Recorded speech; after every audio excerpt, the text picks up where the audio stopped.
මහනුවර නගරයට ආසන්නව පේරාදෙණිය ප්‍රදේශයේ මහවැලි ගඟ අසබඩට වෙන්න පිහිටලා තියෙන අපි කවුරුත් දන්න පේරාදෙණිය උද්භිත උද්‍යානය ගැනයි අද අපි කතා කරන්න ලෑස්ති වෙන්නේ.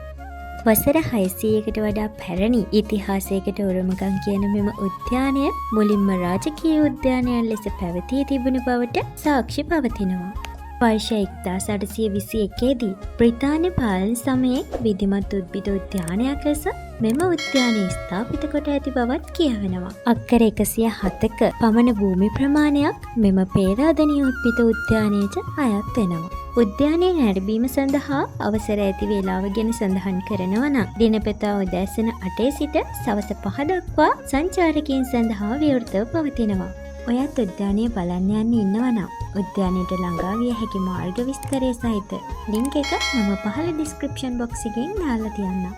විවිධ වූ ඕකිඩ් මල් එකතුව, විශාල ගස්, මල් පාත්ති, විවිධ පැලෑටි වර්ග, වවුලන් විශාල පිරිසක් රැඳී සිටින දැවැන්ත ගස් වගේම විවිධ රටවල විවිධ වූ මල් වර්ග රාශියක් සංචාරක ඔයාලට මෙම උද්භිත උද්‍යානය ඇතුළේදී බලා ගන්න පුළුවන්. ඒ විතරක් නෙවෙයි, අපි කොයි කාගෙත් සිත් බැද ගන්නාසුළු අලංකාර රෝස වත්තක්ම මේ මල් උද්‍යානය ඇතුළේදී ඔයාටත් මටත් බලා ගන්න පුළුවන්.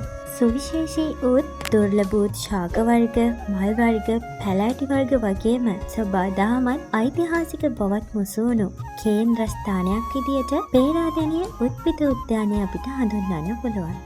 පරිසරයේ සුන්දරත්වයේ විඳින්න එන ඔයාලා අවට පරිසරයට කැලිගසල මුදා හැරලා අපවිත්‍ර නොකර නියමිත කුණු කූඩවලට පමණක් බැහැර කරලා මතු පරම්පරාවලට මේ සුන්දරත්වය විඳ ගන්න පුළුවන් වෙන විදියට පියසටහන් විතරක් ඉතිරි කරලා මතක අරන් යන්න කියලා ආදරයෙන් මතක් කරනවා. එහෙනම් තවත් මේ වගේම වීඩියෝ එකකින් මුණ ගැහෙන බලාපොරොත්තුවෙන් අදට සමුගන්නම්. නැවත මුණ ගැහෙනකල් සතුටින් පරිස්සමින් ඉන්න.